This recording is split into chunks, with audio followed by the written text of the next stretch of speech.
నిజంగానే రండి లక్షాధికారి కండి. ₹1,00,000 విలువ లేదు కండి ఇప్పుడు. కోటికి కూడా లేదు. మౌలిక సూత్రం ఏంటి డబ్బు సంపాదనకి? మనం బ్యాంక్లో ₹1,00,000 పెట్టాము, అది డబుల్ కావడానికి మీకు 7 ఇయర్స్ 8 ఇయర్స్ పడుతుంది. ఈ రోజున్న పాల ప్యాకెట్ ₹20 ఉంటే కరెక్ట్ 7 ఇయర్స్ తర్వాత ₹40 ఉంటుంది. సో మనం ఏమనుకుంటాం, మెంటల్గా మనకేదో మనం డబ్బును సేవ్ చేసాం అనుకుంటాం, but we are buying inflation actually. బట్ మీరు ఇప్పుడు గమనించాల్సింది ఏంటంటే బంగారం కన్నా వెండి ఎక్కువ పెరుగుతుంది ఈ మధ్య కాలంలో. ఓహో. బంగారం అమ్మే షాపులు లిస్టెడ్ స్టాక్స్ ఎక్కువ రిటర్న్ ఇచ్చాయి. ఉదాహరణకు టైటాన్ ఎగ్జాంపుల్ తీసుకోండి.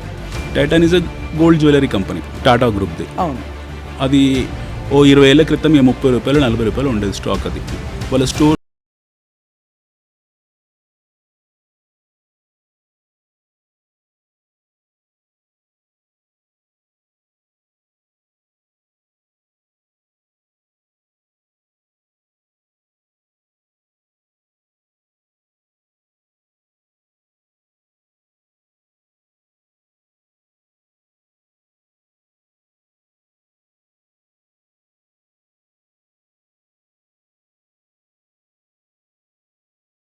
ఇక్కడ నేను జరిగింది ఎవరికన్నా? ప్రభుత్వం ఏదైనా చర్యలు తీసుకుందా? అసలు వీటి మీద యాక్చువల్గా గవర్నమెంట్ ఒక సిట్ అయ్యారు. ఒక రియల్ ఎస్టేట్ వెంచర్ని అప్రోచ్ అవుతున్నప్పుడు ఏ జాగ్రత్తలు తీసుకోవాలి? HMDA, DTC, పెరేరా, అప్రూవ్డ్ ఆర్ నాట్, ఇవే చూడండి. నేను ఒక ఇండివిజువల్ కెపాసిటీలో నేను ఒక 30 లక్షలు నా దగ్గర ఉంటే ఎక్కడ ఇన్వెస్ట్ చేయొచ్చు? అది ఎంత అవుతుంది ఒక 5 ఏళ్లలో? హైదరాబాద్ ప్రాబబ్లీ నెక్స్ట్ 10 years మీకు Warangal is going to be part of Hyderabad, even Suryapet is going to be part of Hyderabad. అక్కడ ఇన్వెస్ట్ చేస్తే ఎంత పెరుగుతుందండి? 10 ఏళ్లలో కుక్కపేటలో ఎంత పెరిగింది? అమ్మో. సిమిలర్ మీకు బయట ఇప్పుడు గచ్చిబౌలి, కోకాపేట, విస్పర్ వ్యాలీ ఏరియాలో 100 crores పెట్టిన ల్యాండ్ లేదు. ల్యాండ్కి, అపార్ట్మెంట్స్కి, ఇండిపెండెంట్ హౌసెస్కి ఏమిటి తేడా? Super question.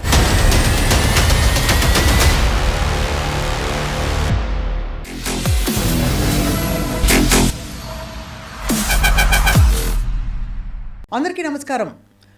డబ్బు విలువ ఎంత మారిపోతుందో మన ఊహల్ని మించి కూడా డబ్బు విలువ పూర్తిగా పడిపోతుంది. కాబట్టి దీనికి తార్కాణం ఏంటంటే ఈ మాట అనడానికి, ఒకప్పుడు రండి లక్షాధికారి కండి అనే కార్యక్రమాలు ఉండేవి. ఇప్పుడు మీలో ఎవరు కోటేశ్వరుడు అని ఒక కార్యక్రమం చూస్తున్నాం మనం.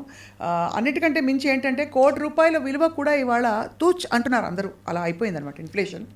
ఇవాళ మనం ఒక ఫైనాన్షియల్ ఎక్స్పర్ట్, ఒక ప్లానర్ అండ్ బహుశా రియల్ ఎస్టేట్ అండ్ అలాగే ఇన్వెస్ట్మెంట్స్ రంగంలో చాలా అనుభవం గడించిన ఒక ఎక్స్పర్ట్ అని చెప్పచ్చు. వారితో మాట్లాడబోతున్నాం. 100 కోట్లు సంపాదించడం ఎలా? ఈ టాపిక్ వింటేనే దిమ్మ తిరిగిపోతుంది. Let's talk to Varaganti Anil Kumar గారు.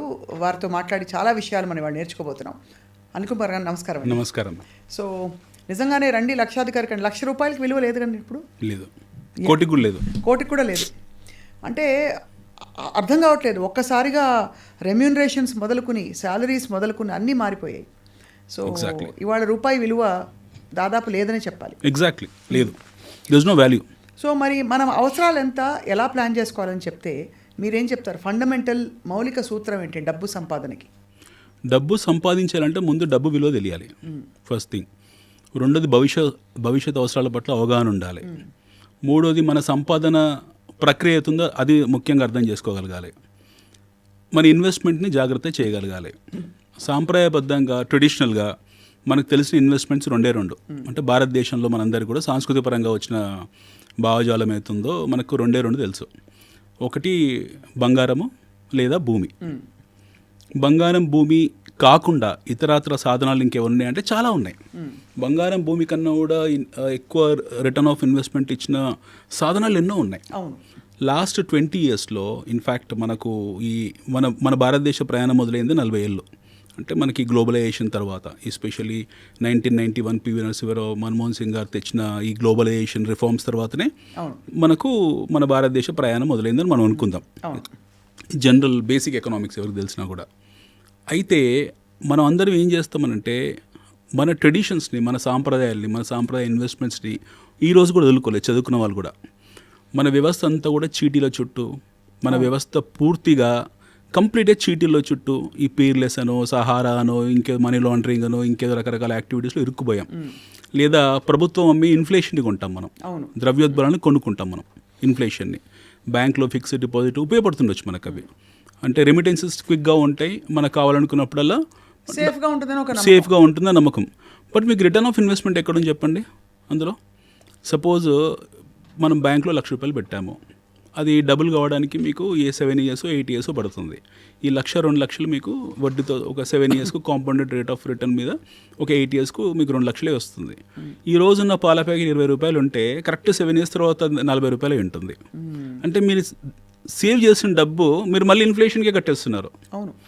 సో మనం ఏమనుకుంటాం, మెంటల్గా మనకేదో మనం డబ్బును సేవ్ చేసాం అనుకుంటాం, but we are buying inflation actually. అంతే కదా. సో ఫిక్స్డ్ డిపాజిట్ అనేది ఒక చాలా ప్రిమిటివ్ మెథడ్ ఇన్వెస్ట్మెంట్స్లో. దట్టు మనలాంటి ఇన్ఫ్లేషన్ ఉన్న దేశాల్లో ఫిక్స్డ్ డిపాజిట్ మాత్రమే ఉంటుంది.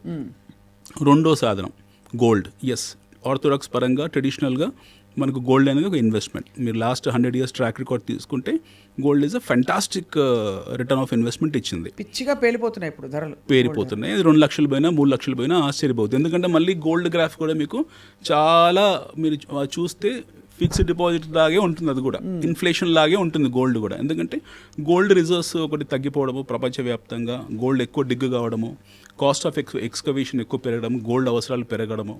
మన దేశంలో బంగారాన్ని మనం ఎలా చూస్తాం, ఒక ఆర్నమెంట్ లాగా చూస్తాం. అవును. బట్ వేరాజ్ డెవలప్డ్ కంట్రీస్లో అది ఆర్నమెంట్ కాదు, అది ఒక టెక్నికల్ టూల్. అది రకరకాల సాధనాల్లో, ఎలక్ట్రానిక్స్లో వాడే వస్తువు. అవును. బంగారం అవసరం పెరుగుతుంది. బట్ మీరు ఇప్పుడు గమనించాల్సింది ఏంటంటే బంగారం కన్నా వెండి ఎక్కువ పెరుగుతుంది ఈ మధ్య కాలంలో. లాస్ట్ 5-6 monthsలో మీకు వెండి ఎక్కువ సూపర్లేటివ్ రిటర్న్స్ ఇస్తూ ఉంది. ఎందుకంటే వెండి ఉత్పత్తి కూడా తగ్గుతుంది, తద్వారా డిమాండ్ పెరుగుతుంది. మళ్ళీ ఈ డిమాండ్ అంతా industrial demand. This is all related to electronics. So electronic వస్తువుల్లో మీకు వెండి వాడకం, ఎలక్ట్రానిక్ వస్తువుల్లో బంగారం వాడకం వల్ల ఈ మనం అనుకునే ఆర్నమెంట్ బంగారం ఏతుందో ఇండస్ట్రియల్ బంగారం అది, దానివల్ల అది పెరుగుకుంటూ పోతుంది. సో అన్ఆడిటెడ్ రికార్డ్ ప్రకారం ప్రపంచంలో బహుశా హైయెస్ట్ చెస్ట్ ఇండియాలో ఉంది, గోల్డ్ చెస్ట్. ఎందుకంటే 100 ఏళ్ళ నుంచి 200 నుంచి మనం కొనుక్కుంటూ వస్తున్నాం, రకరకాల దారుల ద్వారా మనం తెచ్చుకున్నాం. బట్ ఇక్కడ మీకు చాలా ఫన్నీయెస్ట్ పార్ట్ చెప్పాలంటే, బంగారం కన్నా ఎక్కువ రిటర్న్ బంగారం అమ్మే షాపులు, లిస్టెడ్ స్టాక్స్ ఎక్కువ రిటర్న్ ఇచ్చాయి. ఉదాహరణకు టైటాన్ ఎగ్జాంపుల్ తీసుకోండి. Titan is a gold jewellery company, మీకు టాటా గ్రూప్ది.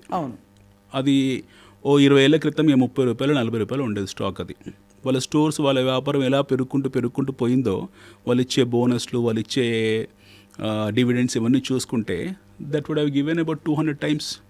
వావ్. అంటే మీ ₹1,00,000 ఆల్మోస్ట్ 2 కోట్లు అయిపోయింది. ఇన్వెస్టర్స్ లైక్ రాకేష్ జుంజున్వాలా వీళ్ళందరూ అంత పెద్ద కుబేరులు కావడం కారణం Titan. So most of the people think that gold give more returns, but gold selling investment companies ఏవైతే ఉన్నాయో, అంటే ఆర్నమెంట్ సెల్లింగ్ ఇన్వెస్ట్మెంట్ కంపెనీస్ ఏవైతే ఉన్నాయో, అవి వీటికన్నా 100 రెట్లు పెరిగిపోయాయి. My god. So we need to understand where your money gets compounded more, where your money is able to give more returns. So ఆ సాధనాలని దృష్టిలో పెట్టుకోవాలి. Is it fair to say that మనం ఎక్కువ ఎక్స్పెక్ట్ చేస్తున్న కొద్దీ రిస్క్ కూడా పెరుగుతుందని? Risk is always there. Risk ఎక్కడ లేదు ప్రపంచంలో, risk is always there. But మనం ఇక్కడ ఆలోచించాల్సిన లెజిటిమేట్గా, ఒక డ్యూ డిలిజెంట్గా మనం చేయాల్సిన స్టడీ ఏంటంటే, గుడ్ కంపెనీస్ ఏంటి, బ్యాడ్ కంపెనీస్ ఏంటి, గుడ్ గవర్నెన్స్ ఏంటి, బ్యాడ్ గవర్నెన్స్ ఏంటి, కార్పొరేట్ గవర్నెన్స్ని దృష్టిలో పెట్టుకోవడము, కంపెనీస్ తాలూ గ్రోత్ స్టోరీస్ని అర్థం చేసుకోవడము. At the same time what kind of companies are stable and what is a growth story they are offering, వాళ్ళ బుక్స్ ఎలా ఉన్నాయి, వాళ్ళ ప్రమోట్స్ ఏంటి, ఈ ట్రాక్ రికార్డ్ మనం చేస్తాం కదా ఎవరైనా సరే. ఇది ఎవరు కూడా సొంతంగా చేసుకోవాలి. ఈ థర్డ్ పార్టీ బ్రోకరేజ్ హౌస్ ఇవ్వడమో లేకపోతే ఇంకెవరో చెప్పడం కాదు, మనం చేసుకోవాలి. చిన్న ఎగ్జాంపుల్ మేడం, అలయన్స్ ఉంది ఫర్ ఎగ్జాంపుల్. అందరు పెళ్ళిళ్ళు అయి ఉంటాయి. ఓ అమ్మాయికి మనము సంబంధం చూడడానికి వెళ్ళినప్పుడు అబ్బాయి తాలూకు పుట్టు పూర్వత్రాలు, అటు 7 తరాలు ఇటు 7 తరాలు, వాడికి ఉన్న అలవాట్లు ఏంటి, వాళ్ళ పేరెంట్స్ ఎలాంటి వాళ్ళు, వాడి బ్యాంక్ బ్యాలెన్స్ ఏముంది, అబ్బాయి ఏం చదువుకున్నాడు, ఇవన్నీ చూస్తాం కదా. We do a study at least for 30-40 days 1 month. ఒక పెళ్లి చూడడానికి మనం వెళ్ళినప్పుడు ఇన్ని తదంగాలు ఉంటాయి మన దగ్గర. కూరగాయల మార్కెట్కి వెళ్తాం, టమాటా కొంటాం. ఈరోజు టమాటా ₹10 kg ఉంది. 5 paisa 10 paisa 20 paisa దగ్గర బార్గెయిన్ చేసి వదిలేస్తాం. సేమ్ టమాటా మనం ఎప్పుడు మళ్ళీ ₹100 కొనుక్కుంటాం నోరెత్తకుండా. బట్ ఎప్పుడైతే మీకు సెల్లర్స్ ఎక్కువైపోయారో we go and bargain this tomatoes. Now when you are selecting a vegetable, going shop by shop, ఒక్కొక్క షాప్ ఈ చివరి నుంచి ఆ చివరికి గంట సేపు ప్రయాణం చేసి రైతు బజార్లో, వీక్లీ బజార్లో, and we buy 1 kg of tomato with due diligence, పూర్తి స్థాయి అవగాహనతో కొన్నప్పుడు మీ డబ్బులు, మీరు 1,00,000, మీరు 2,00,000, మీ 3,00,000 ఎవరో చెప్పిన దాంట్లో ఎలా ఇన్వెస్ట్ చేస్తారు మీరు? అంటే ఇది మనకి డైరెక్ట్గా కాన్ఫిడెన్స్ ఉంటుంది, చిన్న మోతాదులో కాబట్టి ఒక విధమైన కాన్ఫిడెన్స్ ఉంటుంది తప్పు జరిగినా పర్లేదని. ఎక్కువ మంది ఇన్వెస్ట్మెంట్స్ వైపు అడుగు వేయకపోవడానికి కారణం ఏంటంటే lack of confidence. Lack of confidence కాదు, ల్యాక్ ఆఫ్ ఇన్ఫర్మేషన్. చదువుకోవాలి కదా, కరెక్ట్, అది తెలుసుకోవాలి కదా ఫస్ట్. ఇన్ఫర్మేషన్ ఇన్ఫర్మేషన్ లేదు మన దగ్గర. ఇప్పుడు ఎవరో చెప్పారు, ఎవరో బ్రోకరేజ్ హౌస్ చెప్పారు, ఏదో పేపర్లో రాశారు పలానా కంపెనీ బాగుందని, ఇంకా వీళ్ళు ఇంకేం ఆలోచించారు, బ్లైండ్ బయింగ్ అనమాట అది. ఎవరో చెప్పారు. ఇప్పుడు మన భారతదేశంలో మనకు ఒక ఎడ్యుకేషన్ విప్లవం వచ్చింది 2006, 2007, 2008 టైంలో. చాలా విచిత్రంగా ఉంటుంది అది. There are plenty of education companies, .com companies left right centre open చేశారు.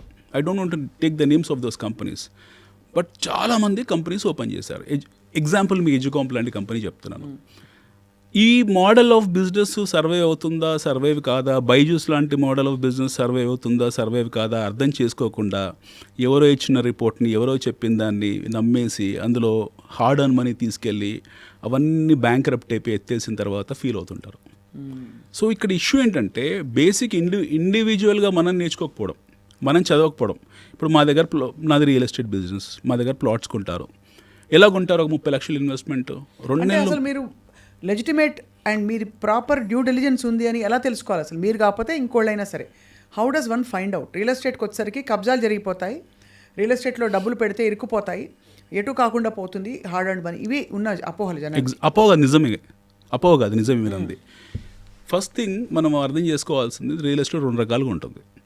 ఒకటి గవర్నమెంట్ అప్రూవ్డ్, అంటే ప్రభుత్వము మీకు ఆమోదించిన లేఅవుట్స్ ఉంటాయి, లేదా ప్రభుత్వం ఆమోదించిన కన్స్ట్రక్షన్స్ కానివ్వండి, అపార్ట్మెంట్స్ కానివ్వండి, ఏవో ఉంటాయి.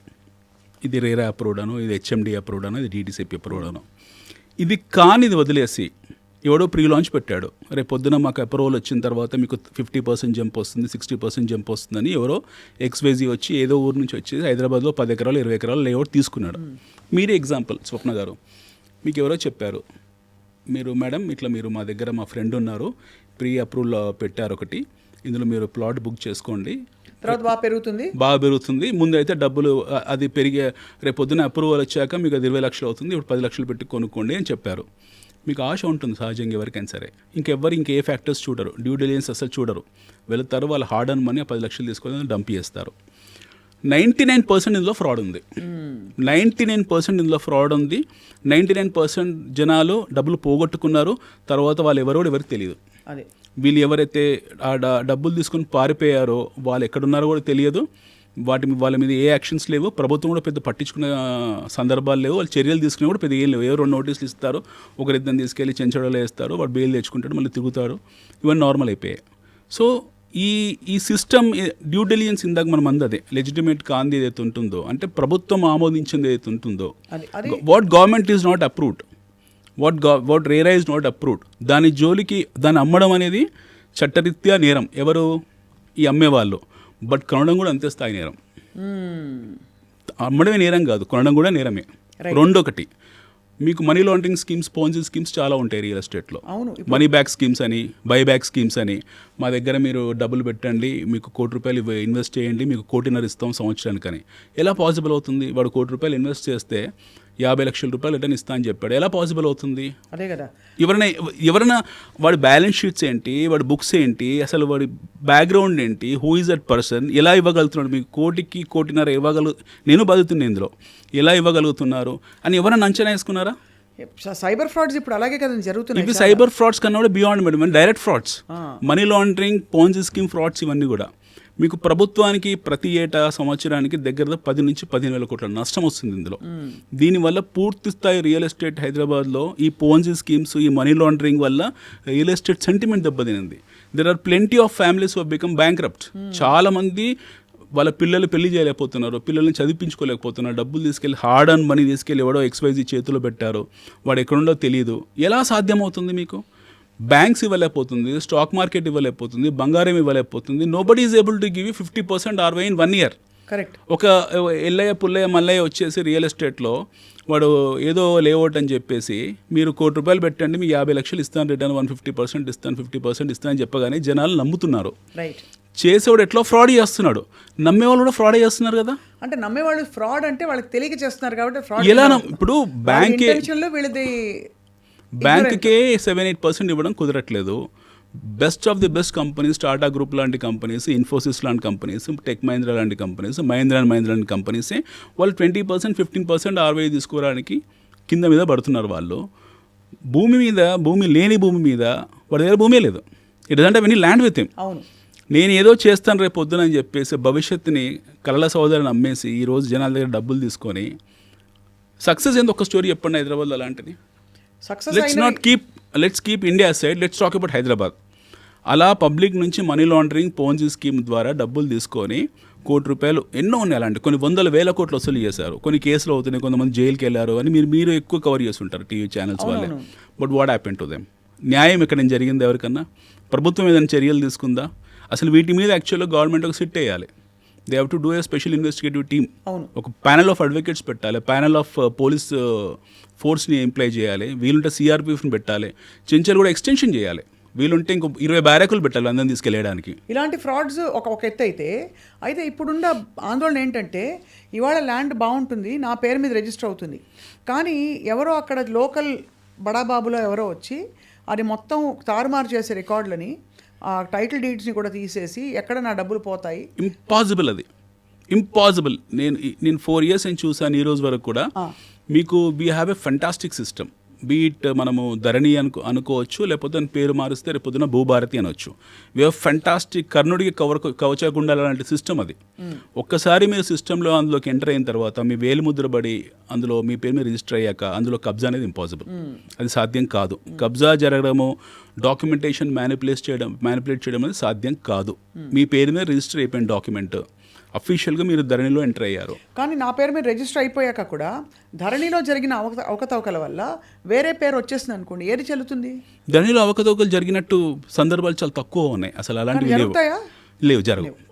పాసిబుల్ ధరణి అని కాదండి. ఇప్పుడు పేరు మార్చిన భూభారతి అని మారుస్తున్నారు గవర్నమెంట్.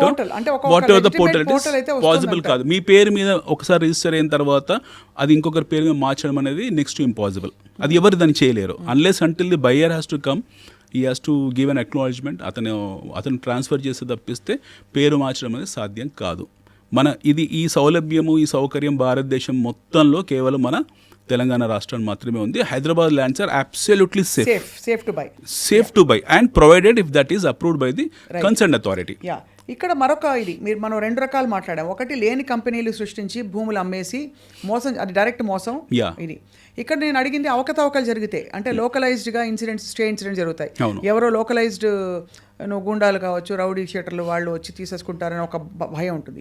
మూడోది చట్టపరమైన మార్పులు. ఇప్పుడు Hydraa is something that nobody expected. People who invested started getting, ఇప్పుడు ఆగింది పానికింగ్. ఇలా అంటే సో ఒక రియల్ ఎస్టేట్ వెంచర్ని అప్రోచ్ అవుతున్నప్పుడు ఏ జాగ్రత్తలు తీసుకోవాలి? ఇప్పుడు ఇందులో మౌలికంగా మనం మూడు ప్రశ్నలు మీవి. ఇప్పుడు మనం చూడాల్సిన ఫస్ట్ థింగ్, ఒకసారి ఈ రౌడీలు గుండాలు వచ్చి మీ కబ్జాలు చేస్తారా అనేది ఆ ఇన్సిడెంట్స్ గత 10 సంవత్సరాలు ఎక్కడ లేదు. నాకు తెలిసి మన దగ్గర రౌడీలు గుండాలనే సినిమాలో కనపడుతున్నప్పుడు రియల్ లైఫ్లో అయితే చూసిన దాఖలాలు తక్కువ. ఏదో వైన్ షాప్లో అక్కడ ఉండొచ్చు, అంత ఈజీ కాదు. ఎందుకంటే మన లా and order one of the robust law and order what we have. మన దగ్గర ఈ రోజు ఒక హ్యాండ్ బ్యాగ్ పోయినా సరే గంట సేపట్లో పట్టేసి తెచ్చిచ్చేస్తున్నారు. We have fantastic law and order. మన సిస్టమ్ చాలా అద్భుతంగా ఉంది. We are not like others when it comes to Telangana or when it comes to Hyderabad. వీళ్ళు రౌడీలు గుండాలు రావడం, కబ్జాలు చేయడం అనేది మన సినిమాలో మాత్రమే చూసాం. గతంలో కొన్ని జరుగుంటాయి సంఘటనలు హైదరాబాద్లో కూడా. బట్ లాస్ట్ 13 yearsలో మనకి ఎప్పుడైతే ఈ లా అండ్ ఆర్డర్ని ఇంటిగ్రేట్ చేశామో, ధరణితో ఇంటిగ్రేట్ చేశామో, this is washed out, return of cases అనమాట. ఇంకా అలాంటివి ఏం జరగలేదు, ఎప్పుడు కూడా ఇంక జరిగే పాసిబిలిటీ లేదు. ఇందా మీతో అన్నట్టు ఒకసారి ఒక ప్రాజెక్ట్ అప్రూవ్ అయిన తర్వాత, ఆ ప్రాజెక్ట్లో మీరు బయ్యర్గా చేరిన తర్వాత మిమ్మల్ని టచ్ చేయడం అనేది, your rights will be protected. Your rights are absolutely protected. Yes. Nobody can touch, even God cannot touch you. Okay. No one can touch. There is no authority on this earth which can come and encroach your land, provided if that is registered on your name and provided that particular land has been approved. What are those approvals? DTC approval undi, RERA approval undi. That's enough. It encompasses everything. Absolutely. Yes. That can encompass everything. Now you are going to ask a question, why this Hydra has happened then? Yeah. Okay, so Hydra was an activity. Actually, Hydra is a very good activity where they wanted to clear the encroachments. Backward encroachments ఏవైతే ఉన్నాయో మనకు, especially రోడ్స్ని ఎక్కడైతే encroach చేశారో లేదా lakes encroach చేశారో, we had ఎన్ని lakes ఉండే హైదరాబాద్లో దగ్గర దగ్గర 300-400 చెరువులు ఉండేవి. ఆ చెరువులు కబ్జాకు గురి కావడము, అవన్నీ ఆల్రెడీ లాస్ట్ 30-40 ఇయర్స్లో అక్కడ కాలనీలు వెళ్ళడము, లేదా రోడ్లు రావడము, లేదా షాపింగ్ మాల్స్ అవన్నీ జరిగాయి. So you take example of Kukatpally or Nizampet, all this places, ఇవన్నీ కూడా బ్యూటిఫుల్ ఫెంటాస్టిక్ లేక్స్ ఉండే ఏరియా ఒకప్పుడు. వ్యవసాయదారిత పంటలు ఉండేవి అక్కడ, మీకు ఎన్నో జరిగేవి, లాట్ ఆఫ్ అగ్రికల్చర్ యాక్టివిటీస్ జరిగేది, హబ్స్ కూడా, ఇవన్నీ ఏరియాస్ కూడా. బట్ సిటీ నగరం డెవలప్ అయింది, హెల్ప్లెస్ సిట్యువేషన్లో ఉన్నారు. ఆ టైంలో టౌన్ ప్లానింగ్ వాళ్ళు అప్రూవల్స్ ఇవ్వడము, లేదా ఆ టైంలో మీరు అన్న ఇందాక ఏ లోకల్ పొలిటీషియన్ ఎవరో వెళ్ళి ఏదో అప్రూవల్ ఇవ్వడం, ఇవన్నీ జరిగాయి. వీళ్ళందరూ కట్టేసుకున్నారు, వాళ్ళు ఉండిపోయారు. అంటే they are now staying in the houses. No they are the legitimate land owners of the house, ఎందుకంటే ఆక్యుపెన్సీలు ఉన్నారు కాబట్టి. మన చట్టాలు కూడా ఎలా ఉంటాయంటే ఒక 6 years 7 years 10 years ఆ పర్టికులర్ లొకేషన్లో ఆ పర్టికులర్ ప్లేస్లో ఇల్లు కట్టుకొని నివాస గృహం వేయించుకున్న తర్వాత మనకు కూడా ప్రభుత్వం కూడా పెద్ద అధికారాలు లేవు వాళ్ళని కూల్చేయడానికి. బట్ రీసెంట్ యాక్టివిటీస్ ఏం జరిగాయి, there are especially lake backwaters ఏవైతే ఉన్నాయో అవన్నీ కూడా ఎంక్రోచ్ అయ్యాయి ఈ మధ్యకాలంలో. ఈ మధ్యకాలంలో అంటే 15 years బ్యాక్ 10 years బ్యాక్ వాటిని రెగ్యులరైజ్ చేసుకొని లేఅవుట్స్ కింద మార్చుకున్నారు. HYDRAA has coming to force to clear the public lands. So ఆ ప్రాసెస్లో 1-2 కొంచెం తొందరపాటు చర్యలు ఉండొచ్చు, but HYDRAA is a very good activity. I appreciate CM Revanth Reddy గారి విషయంలో, చాలా అద్భుతమైన యాక్టివిటీ హైడ్రా. కానీ నేను అనేది ఏంటంటే హైడ్రాలో మీరు కేవలం ఇది ఒకటే ఇంక్లూడ్ చేయకూడదు. హైడ్రాలో బాటమ్ లైన్ కూడా ఇంక్లూడ్ చేయాలి.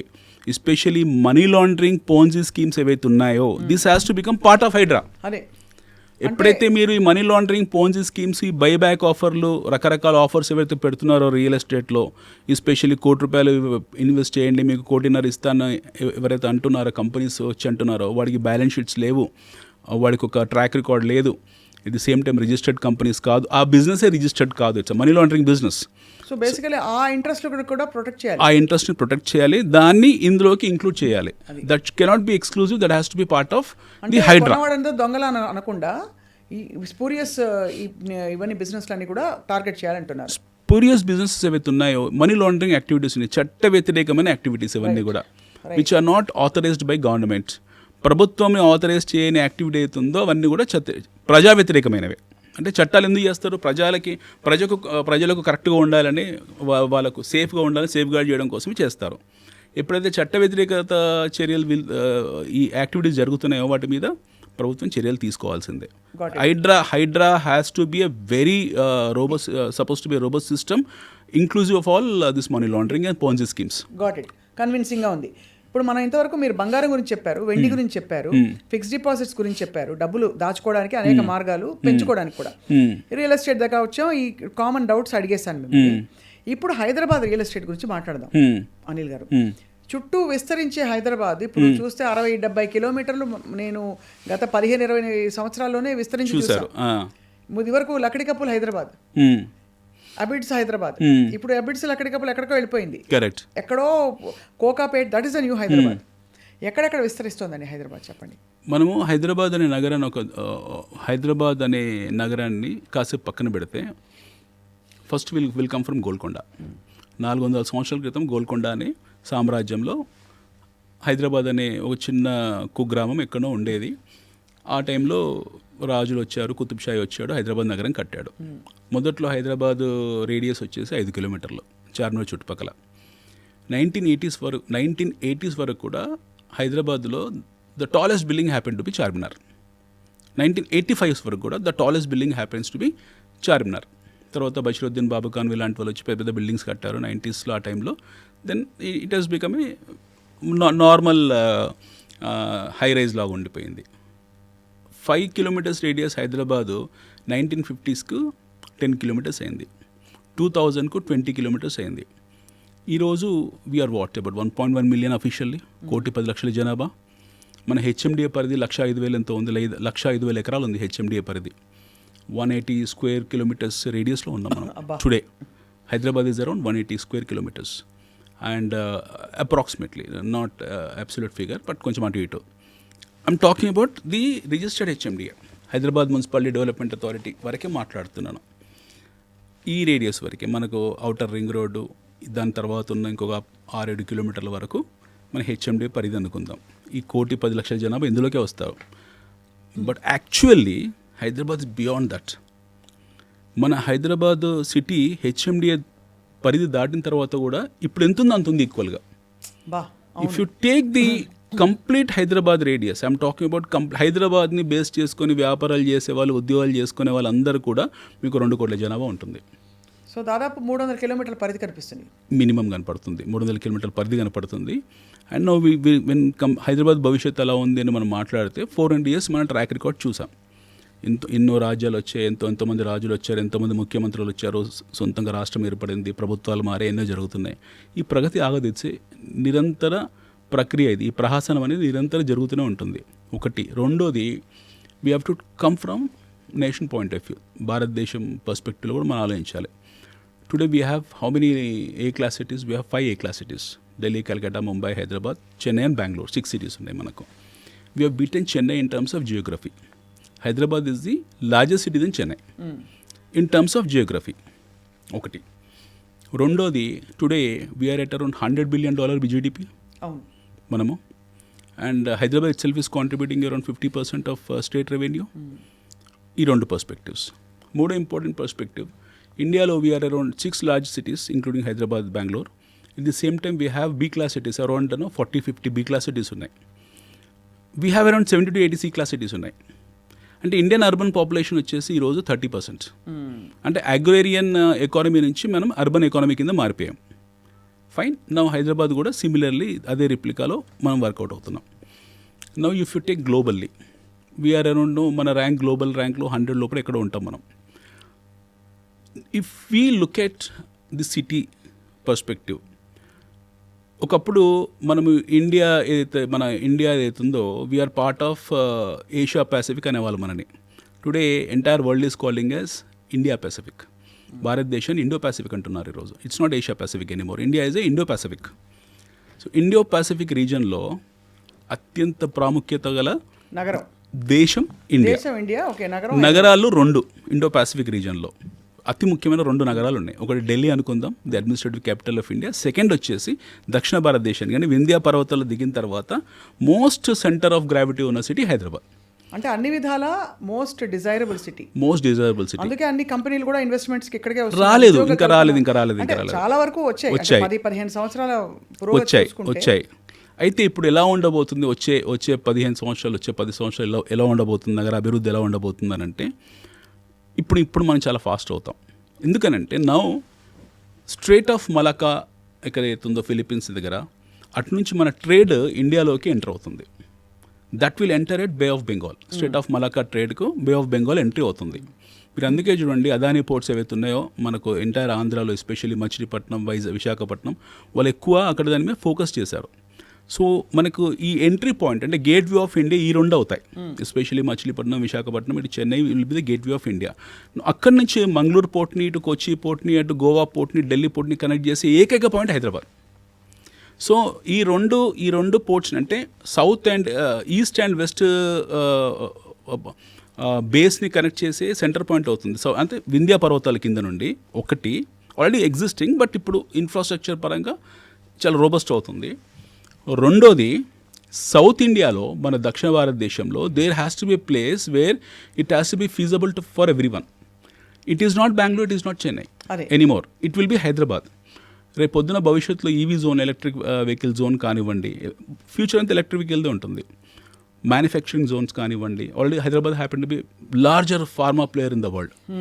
మనకు ఆల్మోస్ట్ ప్రపంచవ్యాప్తంగా ఉన్న 30% OTC, over the counter pharma products అన్ని Hyderabad produce products. And stock మార్కెట్లో లిస్ట్ అయిన మేజర్ మేజర్ ఫార్మా కంపెనీస్ అన్నీ కూడా Hyderabad companies. So we have Hyderabad pharma city now. ఇంకా అది యాక్టివేట్ కాలేదు. Over a period of time 9 to 5 yearsలో అది 5 to 9 years మధ్య కాలంలో మీకు అది యాక్టివేట్ అవుతుంది, which can produce around 20 lakh employment. Only I'm talking about Hyderabad pharma city, that which is in a position to create about 20 lakh employment. ఒక వ్యక్తి మీద ముగ్గురిని, ఒక ఫ్యామిలీ ఆఫ్ 4 peopleని కన్సిడర్ చేసినా సరే, ఒక వ్యక్తి ఇంటూ 3 = 4 ఇంటూ 20 lakh, 80 లక్షల పాపులేషన్ మీకు ఓన్లీ ఫార్మా నుంచి రాబోతుంది. So this is going to be 3 times 4 times bigger than China pharma. మీకు చైనాలో ఉన్న ఫార్మాసిటీ కన్నా we are 3 times 4 times larger than China pharma city. రెండోది వచ్చేసి చిప్ మ్యానుఫ్యాక్చరింగ్స్ ఏవైతే ఉన్నాయో ఇప్పుడు మనకు తైవాన్లో జరుగుతున్న chip manufacturing, Taiwan semiconductor companies ఏవైతే ఉన్నాయో they are focusing in India. ఇవన్నీ ఇప్పుడు మన గుజరాత్కి వెళ్ళాయి కొన్ని. సో మొత్తానికి హైదరాబాద్ అంటే డిజైరబుల్ అని బియాండ్ ఎస్టాబ్లిష్డ్. కానీ ఇవి గ్లోబల్గా చూస్తే అనిల్ గారు, ఒక బయర్గా, ఒక ఇన్వెస్టర్గా నాకేంటని అర్థం కాదు. సో ఆ పాయింట్ ఆఫ్ వ్యూ నుంచి ప్లీజ్ ఎక్స్ప్లెయిన్ టు అస్. మీకు మీ పాయింట్ ఆఫ్ వ్యూలో మీకు ఇందాక అడిగాను మిమ్మల్ని, 10 ఏళ్ల క్రితం మీకు గచ్చిబౌలి తెలుసా? 15 ఏళ్ళ 20 years బ్యాక్ హైదరాబాద్లో the most costliest place in Hyderabad అంటే పంజాగుట్ట. The most costly. మీరు తీసుకునే రామ్ గోపాల్ మరి ఇంటర్వ్యూ రామోయిజంలో ఆయన మూవీస్ అన్ని పంజాగుట్ట చుట్టే ఉంటాయి. పంజాగుట్ట, నాగార్జున హిల్స్ వాటి చుట్టే ఉంటాయి. అక్కడెక్కడ మీకు ఒకటి పెళ్ళి కొన్ని ఏరియాస్ కనపడతాయి. ఇప్పుడు తీసే మూవీస్ అన్ని సిటీ అవుట్స్కట్స్ మోయినాబాద్ వరకు వెళ్ళిపోయారు వాళ్ళందరూ. అంటే city got expanded at least 30-35 kilometers in last 20 years. అంటే major urban, I'm talking about major urban ఒక 35 kilometers వెళ్ళిపోయింది నాగార్జున సర్కిల్ నుండి. Gachibowli is now heart of city. ఈరోజు Gachibowli is not outskirts anymore, it's heart of city. Gachibowli దాటి మీకు మళ్ళీ హైదరాబాద్ అటు శంషాబాద్ వెళ్ళిపోయింది, అది కూడా హార్ట్ ఆఫ్ సిటీ అయింది. Even that moved beyond Shamshabad went to Shadnagar. From there it has become the Jadcherla as entry. మళ్ళీ ఇటువైపు వెళ్తే Shankarpalli which was happen to be an outskirts, దాన్ని ఇంటిగ్రేట్ చేశారు. It's part of main city. ఒకప్పుడు ఒక 6-7 years బ్యాక్ మీకు సంగారెడ్డి అంటే ఎక్కడో అనుకునేవాళ్ళు. నవ్వు సంగారెడ్డి మీకు Hyderabad same Kukatpally traffic bumper traffic ఉంటుంది, ఇంచుమించు ట్రాఫిక్ ఉంటుంది. Yadadri happen to be the part of Hyderabad. మీరు అటు వరంగల్ హైవే తీసుకుంటే మీరు సండే రోజు యాదాద్రి వెళ్ళండి, people talk about no temple. It's not temple anymore, it's a residential area, it's an industrial zone, it's a manufacturing zone more or less. So all these areas technically come under greater Hyderabad, greatest, a grand view of Hyderabad. But I foresee Hyderabad probably next 10 years మీకు Warangal is going to be part of Hyderabad, even Suryapet is going to be part of Hyderabad. ఇటువైపు తీసుకుంటే any of Jadcherla is part of Hyderabad. It will go up to the level of Kothakot, it will be part of Hyderabad. Even now Sadashud will be part of Hyderabad. So నేను ఒక individual కెపాసిటీలో నేను ఒక 30 లక్షలు నా దగ్గర ఉంటే ఎక్కడ invest చేయొచ్చు, అది ఎంత అవుతుంది ఒక 5 ఏళ్లలో 10 ఏళ్లలో? మీకు హైదరాబాద్ చుట్టుపక్కల ఎక్కడైనా సరే మీ చాయిస్ ఆఫ్ లొకేషన్లో చుట్టుపక్కల ఎన్నో డెవలప్మెంట్ యాక్టివిటీస్ జరుగుతున్నాయి. ఎస్సీజెడ్స్ ఉన్నాయి మన హైదరాబాద్ చుట్టుపక్కల, ప్లెంటీ ఆఫ్ యాక్టివిటీస్ అవుతున్నాయి. ఎస్పెషల్లీ ది వెస్ట్ జోన్ కానివ్వండి, ది సౌత్ జోన్, ఇప్పుడు మీరు ఇందాక చెప్పినట్టు towards the new corridor, Divitipalli, ఇటువంటి పోలేపల్లి, ఇవన్నీ ఎస్సీజెడ్స్ వస్తున్నాయి. అక్కడ ఫార్మా సిటీ, ఫ్యూచర్ సిటీ, ఏఏ సిటీ అన్నీ ఇంటిగ్రేట్ అయ్యి ఉన్నాయి. అంటే ఎస్పెషల్లీ ఇది ఒక లొకేషన్ లైక్ జడ్చర్ల, ఇవన్నీ కూడా ఇలాంటి లొకేషన్లో this are going to be next Kokapet. అక్కడ ఇన్వెస్ట్ చేస్తే ఎంత పెరుగుతుందని? మీ కోకాపేట్లో ఎంత పెరిగిందండి? 10 ఏళ్లలో కోకాపేట్లో ఎంత పెరిగింది? అమ్మో, అసలు కానీ సిమిలర్. నేనేం చెప్పాల్సిన అవసరం లేదు మీకు. నేను I'm saying replication of Kokapet అని చెప్పి 30 లక్షలు 3 కోట్లు అవుతుంది ఈజీ అవుతుంది. అంతకన్నా బియాండ్ కూడా కావచ్చు. 5-10 ఏళ్లలో మ్యాక్సిమం 10 ఏళ్ళ టైం ఫ్రేమ్ పెట్టుకోండి. ఎందుకంటే కోకాపేటలో 10 years బ్యాక్ ఎవరు మాట్లాడలే కదా. చాలా మంది జనాలు కోకాపేట గురించి వింది. తెలుగు ప్రజలు ఎప్పుడు విన్నారంటే లాస్ట్ 5 years ఒక తెలుగు మూవీలో కోకాపేట ఆంటీ గురించి, ఎస్ ఎగ్జాక్ట్లీ, అక్కడనే విన్నారు. అంత ముందుకు వాళ్ళకి తెలియదు. అయితే ఈ మూవీ వచ్చినప్పుడు కోకాపేటలో ఎకరం ₹1 ఉండేది, ఈరోజు 100 కోట్లు అయింది. ఈ మూవీ వచ్చినప్పుడు, ఆ మూవీ పేరు గుర్తు రావట్లేదు, ఆ మూవీ వచ్చినప్పుడు అప్పుడు ఎకరం 1.5 ఉండేది, ఈరోజు 100 కోట్లు అయింది. ఇది ఐఎమ్ టాకింగ్ అబౌట్ గవర్నమెంట్ వేలంపాటలో 100 కోట్లు వేయడం కాదు, బయట ఇన్ జనరల్లో కూడా. మీకు బయట ఇప్పుడు గచ్చిబౌలి, కోకాపేట్, విస్పర్ వ్యాలీ ఏరియాలో 100 crores పెట్టిన ల్యాండ్ లేదు. You don't have any land availability లేదు. Land is the only limited resource. Land cannot be remade or remanufactured. ఇక్కడ I want to ask you one question అండి. When you say invest in real estate, ల్యాండ్కి, అపార్ట్మెంట్స్కి, independent హౌసెస్కి ఏమిటి తేడా? Super question. Apartment happen to be a nest, ఉండడానికి కోసం. Apartment never becomes a house, it becomes a home. Home అంటే భార్య భర్తలు అందరు కలిసి ఉండేది హోమ్ అనుకుంటాం మనం. అందరం ఒక ఫ్లోర్ కింద అందరం ఉంటాము, ఆప్యాయతలు, ప్రేమ ఆప్యాయతల మధ్యలో ఉంటాం కాబట్టి ఒక హోమ్ అనుకుంటాం. But it cannot became a house. House అంటే ఏంటంటే, హౌస్ అంటే property. Apartment definitely is not a property. మీరు ఇందాక మనం అనుకున్న ఫిక్స్డ్ డిపాజిట్ ఇన్ఫ్లేషన్ అడ్జస్ట్మెంట్స్ ద్వారా పెరుగుతాయి, ఆ రేట్లు పెరుగుతాయేమో అవసరం. ఇప్పుడు గచ్చిబౌలిలో ఉద్యోగం చేస్తున్నారు, ఫైనాన్షియల్ డిస్ట్రిక్ట్లో ఎవరో అబ్బాయి పనిచేస్తున్నాడు, అతను ఆ ఏరియాలో ఆ ప్రాక్సిమిటీ, ఆ విసిలిటీకి దగ్గరగా ఉండాలి. So he will choose some 1 hour 1.5 hour traffic డిస్టెన్స్లో రాకపోకలను దృష్టిలో పెట్టుకుని చుట్టుపక్కల ఎక్కడో చోట అపార్ట్మెంట్ కొనుక్కుంటాడు. ఈ 7th floorలో 8th floorలో కొనుక్కుంటాడు. Over a period of time మీరు ఆ డిప్రిసియేషన్ని తీస్తే మీ బ్యాంక్ లోన్లో క్లియర్ అయ్యే టైంకు అపార్ట్మెంట్ మీకు ఒక వస్తువులాగా మిగులుతుందో, ప్రాపర్టీలాగా మిగులుతుందో, డిప్రిషియేటే మిగులుతుంది. అది it is definitely not a property. Okay, whereas land is definitely property. భూమి అనేది ప్రాపర్టీ. అయితే మనకి ఇక్కడ ఏం జరుగుతుందనంటే, ఒక్కసారి ఇన్ఫ్రాస్ట్రక్చర్ కనుక మీకు ఒక సిస్టంలోకి వచ్చి ఇన్ఫ్రాస్ట్రక్చర్, సీమ్లెస్ ఇన్ఫ్రాస్ట్రక్చర్ వచ్చిన తర్వాత, రోడ్స్ వెడల్పు కావడము, ఇప్పుడు మెట్రో స్టేషన్ ఇలాంటివి రావడము, ట్రాన్స్పోర్టేషన్ అభివృద్ధి చెందడం, ఇవన్నీ వచ్చిన తర్వాత మీకు అపార్ట్మెంట్స్కి వాల్యూ ఉండదు. ఇంకా people will not prefer apartments. Somebody who staying in Shadnagar, somebody who staying in Jadcherla, if he has got a seamless traffic ఇబ్బందులు లేకుండా హాఫ్ అన్ అవర్లో కనుక గచ్చిబౌలి రాగలిగితే, why will stay in apartment in Kukatpally? అదే ఆబ్వియస్లీ, అంటే ఒక ఇండిపెండెంట్ హౌస్ మంచి ఇప్పుడైతే ఫ్రెష్ ఎయిర్ కూడా ఒక పెద్ద ఇంపార్టెంట్ అది ఫ్యాక్టర్. అది ఇంకొకటి, పోస్ట్ కరోనా తర్వాత అందరికీ జాగ్రత్తలు, ఆరోగ్యపరమైన జాగ్రత్తలు తీసుకొని, there are 2 things happened in India. Corona తర్వాత భారతదేశంలో 2 విప్లవాలు వచ్చాయి, చాలా సైలెంట్ రెవల్యూషన్స్ వచ్చాయి.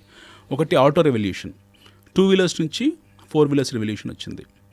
మన auto sales especially 4 wheeler sales we jump 200%. మన కార్ల అమ్మకాలు 200% పెరిగాయి భారతదేశంలో కరోనా తర్వాత. People thought entire world is going to get into trouble, 50% జనాభా ఎగిరిపోతుంది, భారతదేశం కూడా అతలాకుతలం అయిపోతుంది, మనం అందరం కూడా కంప్లీట్ కొలాప్స్ అయిపోయాం అనుకున్న సందర్భంలో people have preferred to buy 4 wheeler for that social distancing దృష్టిలో పెట్టుకుని బైక్స్ కన్నా, కార్ల కన్నా కూడా ట్రాన్స్పోర్టేషన్ ఇది కంఫర్టబుల్, సేఫ్ ట్రాన్స్పోర్టేషన్ అని చెప్పి they got in to 4 wheelers. 1990 నుంచి 2020 వరకు ఎన్ని 4 wheelers మోడల్స్ వచ్చాయో, 2020 నుంచి 2025 5 yearsలో అన్ని వచ్చాయి models. So today buying is not a problem, వాడికి ఒక ట్రిగర్ పాయింట్ కావాలి. అదే you need to have a trigger point. ఇప్పుడు డిజిటల్ కెమెరాస్ ఒక trigger point, iPhone pro max ఇవన్నీ ట్రిగర్ పాయింట్ అని కొనుక్కోవాలి, ఒక స్టేటస్ రిక్వైర్మెంట్ కాబట్టి కొనుక్కుంటారు ఎలాగలాగా. సో అంతవరకు కార్ల అవసరం ఎవరికి పడలేదు, they thought it's a luxury item. But ఎప్పుడైతే అది అవసరం కింద మారిందో, పీపుల్ స్టార్టెడ్ బయింగ్ కార్స్. అది యూస్డ్ కార్ కావచ్చు, కొత్త కార్ కావచ్చు, but we have jumped in terms of sales. And lot of companies have come. Even Hyundai కూడా మన లిస్ట్ చేశారు భారతదేశం దృష్టిలో పెట్టుకొని. ఫోర్డ్ వాళ్ళు, మా Ford company as left India, ఇండియాలో మార్కెట్ లేదు, కష్టంగా ఉన్నామని చెప్పేసి ఇండియా నుంచి వెళ్ళిపోయారు ఫోర్డ్ వాళ్ళు. Now they want to come back again in 4 years, seeing the market condition, seeing the dynamics of the market, seeing the purchasing ability of the Indians, అది చూసి మళ్ళీ వాపస్ వస్తున్నారు. Similarly what happened is micro family system వచ్చింది. Parents ఇదివరకు ఉమ్మడి కుటుంబాలు, అన్నదమ్ములు అందరూ ఒకే చోట ఉండేవాళ్ళు. ఈ కరోనా తర్వాత సోషల్ డిస్టెన్స్ పేరు ఒక బహానా, ఆ పేరు పెట్టుకొని తండ్రి నుంచి కొడుకులు విడిపోవడము, అన్నదమ్ములు విడిపోయి ఇలా జరిగి అందరూ వెళ్ళారు. అది కూడా ఒక one of the reason. So ఇంకొకటి ఏంటంటే బ్యాంక్ లోన్స్, మనకు కంఫర్టబుల్ బ్యాంక్ లోన్స్ ఇవ్వడం, డిస్బర్స్మెంట్స్ చాలా ఈజీ చేయడం bank loans, ample availability of inventory ఉండడము, చాలా ఇన్వెంటరీ ఉంది మన దగ్గర. So now people are preferring to buy independent house. ఇక్కడ ఇంకొక క్వశ్చన్ ఏంటంటే, నా దగ్గర సపోజ్ 30 లక్షలు ఈఎంఐ కట్టాల్సిన అమౌంట్ ఉంది, లోన్ ఉంది, బట్ 30 లక్షలు రెడీలీ క్యాష్ కూడా ఉంది. ఈ 30 లక్షలు పెట్టి ఇన్వెస్ట్ చేసి డబ్బులు చేసుకుని ఈ ఈఎంఐలు కట్టుకుంటూ కంటిన్యూ చేయడం బెటరా, ఆ 30 లక్షలతో అప్పులు తీర్చేయడం బెటరా? ఎందుకు ఈఎంఐలు కంటిన్యూ చేయండి, కంటిన్యూ ఈఎంఐ. 30 లక్షలు పెద్ద కష్టం ఏం కాదు, ఈఎంఐస్ కంటిన్యూ చేయండి. ఒక ఎగ్జాంపుల్ చెప్పాము, హైపోథెటికల్లీ ఏంటంటే ఆ 30 లక్షలు ఇక్కడ ఇన్వెస్ట్ చేయండి, ఆ 30 లక్షలు 3 కోట్లు చేయండి, ఈ 30 లక్షల ఈఎంఐ అవుతుందో ఈ 2 నెలలు 3 నెలలు క్లియర్ చేసుకోండి. అదే కాబట్టి చేతిలో డబ్బులు రిజర్వ్స్ ఉంటే better to invest and help it grow then to pay off loans. చాలా ఓల్డ్ వే ఆఫ్ థింకింగ్. మీ దగ్గర if don't foreclose your loans, continue your loans, because the cost of loan versus the appreciation of your money is more. అంటే ఈ రెండింటిని, ఈ delta ఫ్యాక్టర్ని మీరు దృష్టిలో పెట్టుకుంటే దీనికి ఎక్కువ మీకు వయబిలిటీ ఉంటుంది, దీని రిటర్న్ ఎక్కువ ఉంటుంది, ఎక్కువ రిటర్న్ ఉంటుంది. In fact you would also probably say, of course lands మీద లోన్స్ ఇవ్వరు కానీ లోన్ తీసుకుని ఇన్వెస్ట్ చేయడం కూడా is a fantastic opportunity. You take a personal loan and buy a land. మీకు పర్సనల్ ఎంత పడుతుంది, సపోజ్ అనుకుందాము ఇప్పుడు ఒక మంచి లొకేషన్ ఉంది, it's a very good thought. మీకు ఒక 30 లక్షల ప్లాట్ ఉంది, మీ దగ్గర లేదు, 10 లక్షల క్యాష్ ఉంది, ఇంకో 20 lakhs మీరు లోన్కి వెళ్ళాల్సి ఉంటుంది. డెఫినెట్గా ల్యాండ్స్ మీద లోన్స్ ఇవ్వరు బ్యాంక్స్, ఎందుకంటే కార్డ్ వాల్యూకు మార్కెట్ వాల్యూకి తేడా ఉంటుంది కాబట్టి. So now you don't have any other obvious choice. Go for PL loan, personal లోన్కి వెళ్ళండి. పర్సనల్ కాస్ట్ ఆఫ్ పర్సనల్ చాలా తక్కువ ఉంటుంది. 4 years తీసుకుని ఆ ల్యాండ్ మీద ఇన్వెస్ట్ చేసి గ్రో చేసి అంతవరకు ఈఎంఐలు కట్టుకోండి. వాట్ ఎవర్ ఇది గ్రో అయ్యాక అమ్మేస్తే ఇది కట్టేసి బహుశా మిగిలిన దాన్ని ఇంకో చోట ఇన్వెస్ట్ చేయడం. కరెక్ట్ చాలా మంది అలా చేస్తారు. ఇంటెలెక్చువల్స్ అందరూ చేసే పని అది. When you have some financial savvy, when you have some understanding about financial aspects, మనకి బేసిక్ ఆర్థిక విధానాల పట్ల కొంచెం అవగాహన ఉండి ఈ మనీని ఎలా మూవ్ చేయాలన్న ఆ సెన్స్ ఉండుంటే అందరు చేసే పని ఇది. ఎందుకనంటే మీరు ఈరోజు భూమి కొన్నారండి, ఓ 10 సంవత్సరాలు వెయిట్ చేశారు. హైదరాబాద్లో ఎక్కడ ఏ చుట్టుపక్కల కొనుక్కున్నా ఎవ్రీ 3 years డబుల్ అవుతుంది. ఇది పక్కా రిటర్న్ ఆన్ రాక్. మీ హైదరాబాద్ చుట్టుపక్కల ఎక్కడ కొన్నా సరే మీరు అప్రూవ్, ఐమ్ టాకింగ్ మళ్ళీ I'm reinstating, I'm talking about approved project. ఇప్పుడు ఉన్నాయండి అప్రూవ్డ్ ప్రాజెక్ట్స్, అన్ని అప్రూవ్డే మన దగ్గర ఉన్నాయి. లేఅవుట్ ప్రాజెక్ట్స్ ఉంటాయి చూడండి. ఈ లేఅవుట్ ప్రాజెక్ట్స్ అంటే అర్థం ఏంటి? లేఅవుట్ అంటేనే అప్రూవ్డ్ ప్రాజెక్ట్స్. లేఅవుట్ అనేది ఒక 1 acre ల్యాండ్ దాన్ని ముక్కలు చేసి అమ్మడం లేఅవుట్ అంటారు. అదే అంటే అక్కడ ఏం చేయాలని? రెసిడెన్షియల్ పర్పస్ కోసమే ఇల్లు కట్టుకోవాలంటే కట్టుకుంటారు, లేదా ప్రాపర్టీలో ఉంచుకుంటారు. చాలా మంది కట్టుకుంటారు. ఒకప్పుడు ఏంటంటే భూమిలో అందరు వేరే సాధనాలు ఉండేవి కాబట్టి అందరు వెళ్ళి ఏ ఊర్లో ఎక్కడో భూమిలో కొనుక్కునేవాళ్ళు. ఈరోజు అలా కాదు కదండి. ఇప్పుడు ఒక ప్రాజెక్ట్ ఉంది, ఒక అప్రూవ్డ్ ప్రాజెక్ట్ ఉంది, లేఅవుట్ ఉంది, కాంపౌండ్ వాల్ ఉంది, సీసీ కెమెరాస్ ఉన్నాయి, సీసీ రోడ్స్ ఉన్నాయి, లోన మీకు అండర్ గ్రౌండ్ డ్రైనేజ్ ఉంది, వాటర్ ఫెసిలిటీ ఉంది, ఇరిగేషన్ లోపల when you have all amenities available, వాళ్ళు కట్టేసుకుంటారు కదా అందులో. అండ్ ప్రాక్సిమిటీ మళ్ళీ ఇందాక అన్నట్టు మీకు సిటీకి దగ్గరలో వేర్ నో ఎంప్లాయబిలిటీ ఉన్న ఏరియాలో మీరు ఎప్పుడైతే స్థలాలు కొనుక్కుంటారో న్యాచురల్ గ్రో అవుతాయి అవి. That is how Kokapet has grown, that is how Gachibowli has grown, that is how Shankarpalli has grown, that is how all the other places of grown. ఎప్పుడైతే మీకు ట్రావెల్ డిస్టెన్స్ తగ్గిపోతుందో ఒక ఏరియా నుంచి ఇంకో ఏరియాకు, ఆ ఏరియాలో లేఅవుట్లో మీరు ఒక ఇల్లు స్థలం కొనుక్కొని 2 years 3 years కట్టుకున్నారనుకోండి, న్యాచురల్ దానికి వాల్యూ పెరుగుతుంది. అది ఉంచుకోవచ్చు మీరు అన్నట్టుగా, మీ ఇష్టం అది up to you. yes, that's a property end of the day. So ఈ మొత్తం ఇన్వెస్ట్మెంట్స్ అండ్ మేకింగ్ మనీ నడుమ పిల్లల చదువులు ఇట్లాంటి వాటికి అవసరాలకి ఎలా ప్లాన్ చేసుకోవాలి అనిల్ గారు? ఒక్కటండి, ఆల్వేస్ నో ఫస్ట్ థింగ్ వృధా ఖర్చులు ఉంటాయండి. వృధా ఖర్చులను ఎప్పుడైతే మనం కంట్రోల్ చేస్తామో న్యాచురల్లీ మీకు అన్ని ఖర్చులు వెళ్ళిపోతాయి. అంటే వృధా ఖర్చులు చెప్పండి ఒక ఎగ్జాంపుల్కి. మీకు ఇలా చెప్తే బాగోదేమో. మీకు ఆన్లైన్లో ఫుడ్ ఆర్డర్ చేస్తారు, వృధా ఖర్చు కాదా అండి అది? ఇంట్లో వండుకోలేరా? ఏదో సరదా కోసం ఎప్పుడో 1 నెలకో 2 నెలలకో సార్ ఓకే, వారానికి ఒకసారి తెచ్చుకోవడం వృధా ఖర్చే కదా. మన చిన్నతనంలో మనకి ఇవి లేవు కదా. We don't have all this. మన ఇంట్లో ఎవరో వండి పెట్టేవాళ్ళం, మనం తినేవాళ్ళం, హ్యాపీగా ఉండేవాళ్ళం. వృధా ఖర్చు కాస్మెటిక్స్, బట్టలు వృధా ఖర్చే, నాట్ రిక్వైర్డ్. ఎందుకంత ఫ్యాషనబుల్గా మనకు అనిపించే ప్రయత్నం చేయాలి? కానీ దేనికి దాచుకుంటున్నావు డబ్బులని?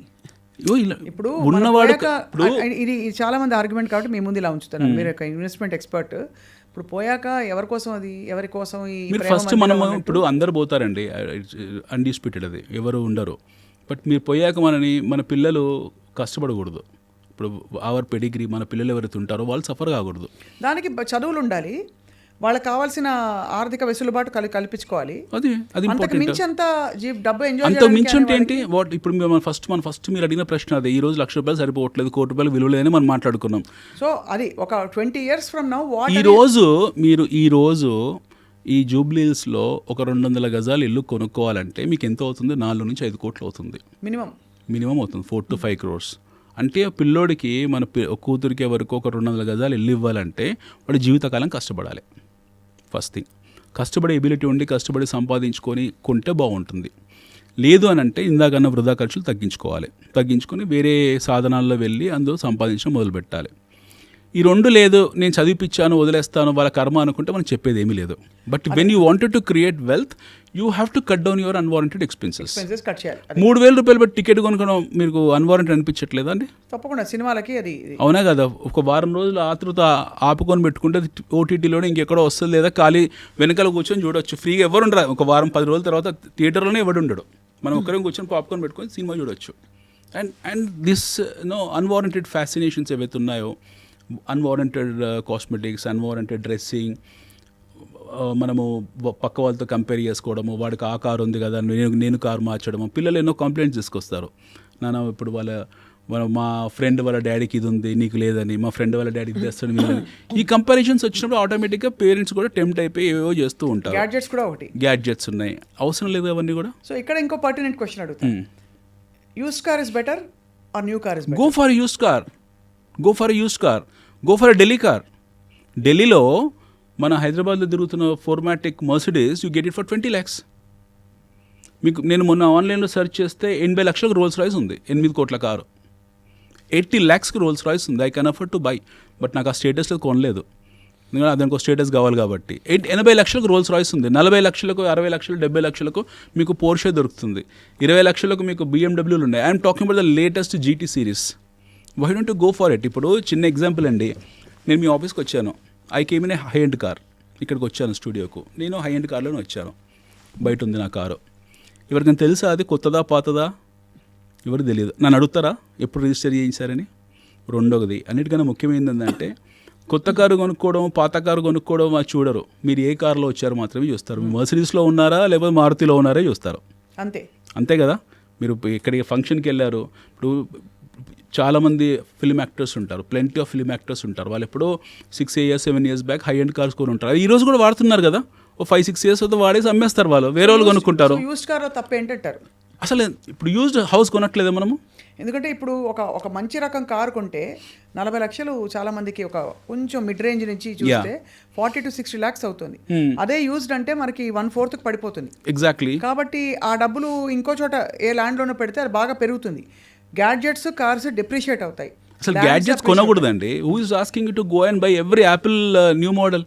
ఎవరు చూస్తారు? ఇప్పుడు యాపిల్ వాడి పని అదే కదా, ప్రతి నెల ఒకటి కొత్త మోడల్ కొంచెం ఫీచర్స్ మార్చి రిలీజ్ చేస్తాడు. పిల్లలు మీరే it has become such a what you call vulnerable thing in life that ఒక ఫ్యామిలీలో పథెటిక్ కండిషన్ ఉందంటే, ఒక మిడిల్ క్లాస్ ఫ్యామిలీలో నలుగురు ఉంటే నలుగురు చేతిలో 4 యాపిల్ ఫోన్లు ఉన్నాయి, which is about 4 lakh rupees. 4 Apple ఫోన్ల బదులు ఇంకో 10 లక్షలు 15 లక్షలు యాడ్ చేసుకుని ఇక్కడ భూమి కొని అవతల బారేస్తుంది దాన్ని. ఒక 10 years 20 years తర్వాత అట్లీస్ట్ ఒక 10 years తర్వాత దట్ వుడ్ బి 10x. 40-50 లక్షలు అవుతుంది కదా. Who is bothered about it? And why you need to have so many, మీరు కంటిన్యూ చేయండి, why you need to have so many what you call, ఈ fascinations అవసరం లేదు వీటికి, అస్సలు ఈ గ్యాడ్జెట్స్ అవసరం లేదు. ఇంకొకటి అన్నిటికన్నా ముఖ్యమైనది, ఇందా మనం అనుకుంది కూడా, used car. Who is seeing you? మిమ్మల్ని ఎవరు చూస్తున్నారు? అసలు మీరు ఏ కార్ వాడుతున్నారో అనేది మాత్రమే చూస్తారు. ఏ కార్ అది కూడా చూడరండి. కార్ అనేది కంఫర్ట్. అదే కార్ అనేది ఒక మాధ్యమం, comfort to travel from place to place. ఇది కార్లో బేసిక్ కావాల్సింది మనకు సేఫ్టీ ఉందా లేదా, మైలేజ్ ఉందా లేదా, బాగుందా లేదా, అదేం డిస్టర్బ్ చేయట్లేదు, దారిలో శ్రీశైలం అడవులు వెళ్ళిన తర్వాత బ్రేక్ డౌన్ కావట్లేదు కదా, ఇవి మాత్రమే మనం చూసుకుంటాం. అంతే తప్పిసి ఇవన్నీ అవసరం లేదు. ఇవన్నీ అన్వారంటెడ్ సోషల్ స్టిగ్మాస్ ఇవన్నీ కూడా. రెండోది బట్టలు, చాలా ఇంపార్టెంట్. ఇది బట్టలు. ఈరోజు ఒక శారీ రిలీజ్ చేసిన తర్వాత కరెక్ట్ నెల రోజులకు అదే కంపెనీ ఇంకో శారీ రిలీజ్ చేస్తాడు. మన చిన్న చేంజెస్తో మళ్ళీ వచ్చే బట్టలు ఏవో వేసుకుంటారు. Even if you take even gents బట్టల్లో కూడా డిస్కౌంట్ సేల్ అని పెడతారు, 30%, 40%, 50%. What's wrong buying in discount sale? Absolutely not, nothing is wrong. Nothing wrong కదా. Who is bothered? Who is seeing? ఎవరు చూస్తారు? ఈ మోడల్ ఎప్పుడు వచ్చింది ఎప్పుడు పోయింది ఎవరికి తెలుసు? కరెక్ట్, అర్థమైంది. ఇవన్నీ దుబారా ఖర్చు తగ్గించుకోవాలి. అదంతా కూడగట్టుకుంటే నెలకి ఫర్ ఎగ్జాంపుల్ ఒక 25,000 ఆదా అయినా కూడా సంవత్సరానికి 25 into 12 అంటే 3 లక్షలు. 3 లక్షలు. అలాగా 3 ఏళ్ళు చేస్తారంటే మీకు 9 లక్షలు 10 లక్షలు వచ్చేస్తుంది కదా. దాన్ని వేసి ఎక్కడో వారెన్ బఫే ఏమంటారంటే, ఒక గొప్ప స్టేట్మెంట్ ఉంటుంది. Warren Buffett says that first save your money then spend. మీరు first how much should you save? If you get 100 rupees, Anil గారు, how much will you save? 40-50 rupees అయితే సేవ్ చేసుకోవాల్సింది. అందులో భోజనంలో ఏం కాస్ట్ మారదు కదండి. ఇప్పుడు మళ్ళీ ఇవన్నీ ఏంటంటే పినాసి మాటలు ఇలా అంటారు, అంత ఈజ్ మైజర్ అని అంటారు. అవి కాదు. End of the nobody sees all this. People will look at you only that. రేపు పొద్దున ఏదైనా కష్టకాలంలో వచ్చింది, హాస్పిటలైజ్ అయ్యాము, ఇన్సూరెన్స్ ఆదుకోలేదు, మనకి ఏదైనా నాన్ ఇన్సూరెన్స్ ఎయిల్మెంట్ ప్రాబ్లం వచ్చింది, డబ్బులే వస్తే ఇంకేమీ రావు. మనకి ఇంట్లో పిల్లలకి ఏదో కష్టం వచ్చింది, డబ్బులే వస్తాయి, ఇంకెవరు రారు. కష్టాలు చాలా రకాలుగా ఉంటాయి. చిన్న చిన్న కష్టాలు వచ్చాయి అనుకోండి, స్నేహితులు వస్తారు. పెద్ద కష్టాలు వస్తే స్నేహితులు పోతారు, బంధువులు వస్తారు. అంతకన్నా పెద్ద కష్టం వస్తే బంధువులు స్నేహితులు అందరూ పోతారు, భార్య పిల్లలు లేదా తల్లిదండ్రులు ఉంటారు. అంతకన్నా తీవ్రమైన కష్టం వస్తే ఎవరు ఉండరు, మనం మాత్రమే ఉంటాం. అది గుర్తుంచుకోవాలి. అంతే. అత్యంత తీవ్రమైన కష్టం వచ్చిన రోజు ఎవ్వరు ఉండరు, డబ్బు మాత్రమే ఉంటుంది. Nothing will be there with you, only money will come to rescue you. అది డబ్బు విలువ అంటే అది చెప్పింది. అది తెలుసుకుంటే your rupee will be wisely spent, wisely invested. ఇప్పుడు ఫైనలీ అనిల్ కుమార్ గారు, చాలా informative and lot of heavily loaded session ఇది. మీతో ఇంకొక ఇంటర్వ్యూ ఎప్పుడో చేయాలి మేము త్వరలో. ఏంటంటే ఇప్పుడు హైదరాబాద్ చుట్టుపక్కల ప్రాంతాల్లో మనకి లెజిటిమేట్ సేఫ్ ఈ లేఅవుట్లు ఉన్నాయా, ప్రాజెక్ట్స్ ఉన్నాయా? చాలా ఉన్నాయి. మీరు చూడాల్సింది ఒకటే, first thing, whether it is RERA approved or not. It is HMDA DTCP RERA approved or not. అంతే. ఇవే చూడండి. ఈ 3 చూడండి, ఈ 3 ఉన్నాయి అనుకోండి, go and blind by. Right. ఇంకా ఏం అవసరం లేదు మీకు. ఇవి లేకుండా లేదు మేము వారం రోజుల్లో లాంచ్ చేస్తాం, నెల రోజులు లాంచ్ చేస్తామని అంటే it is absolutely bogus. Don't even get in to that. Right. So if you wanted to save your money and if you wanted to make your money grow in real estate, you have to understand one thing, that you have to buy a approved project and see that your project is getting registered, your product is getting registered on time. That's it. Right. And don't get into these Ponzi schemes, money laundering schemes. These are bogus. I appeal to government that హైడ్రాలో మీరు ఈ money laundering, buyback, real estate offers ఉన్నాయో ఏవైతే ఉన్నాయో ఇందులో హైడ్రాలో include చేయండి. ఇలా చేయడం వల్ల సంవత్సరానికి ప్రభుత్వానికి కొన్ని వేల కోట్ల రూపాయల ఆదాయం కలుగుతుంది. హైదరాబాద్ రియల్ ఎస్టేట్ సెంటిమెంట్ దెబ్బతినడానికి కారణం కూడా, వన్ ఆఫ్ ద రీజన్ కూడా ఈ మనీ లాండరింగ్ స్కీమ్స్. వీటి మీద మీరు ఒక స్పెషల్ ఇన్వెస్టిగేటివ్ టీమ్ వేయాలి, ఒక డీజీ లెవెల్లో, ఐజీ లెవెల్ వేయాలి. వాళ్ళని ఒకసారి వాళ్ళ పని పట్టారంటే everything will get set right. And we're doing a fantastic job. ఆ government is doing a fantastic job. మన ప్రభుత్వాలు అద్భుతంగా పనిచేస్తున్నాయి, కేంద్ర రాష్ట్ర ప్రభుత్వాలు. రైట్. మనం దాని గురించి ఆలోచించే అవసరం లేదు.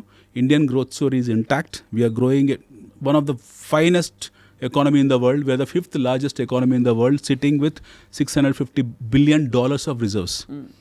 మనం ప్రపంచంలో అత్యంత బలమైన ఆర్థిక శక్తి. మన శక్తిని ఎవరు ఆపలేరు. And we're going to be a semiconductor champion in days to come. We're going to become electric vehicle champion. Alternative ఎనర్జీలో వీఆర్ ది ఛాంపియన్స్. ప్రపంచంలో భారతదేశాన్ని ఆపే ఏ శక్తి లేదు, తగ్గేదే లేదు. అది అనిల్ కుమార్ గారు, చాలా engaging and very enriching session. తప్పకుండా మీరు చెప్పిన పాయింట్లో మౌలిక విషయాల నుంచి ఇప్పుడు అందరూ ఆలోచనలో పడతారు. మన డబ్బులు ఎంత ఉన్నాయి, ఏం దాచుకుంటున్నావు, ఏం ఖర్చు పెడుతున్నావు, ఏం చేసుకుంటున్నావు అని చెప్పి మళ్ళీ మిమ్మల్ని ఆహ్వానిస్తాం for another very informative session. Thank you so much. Thank you madam. Thank you.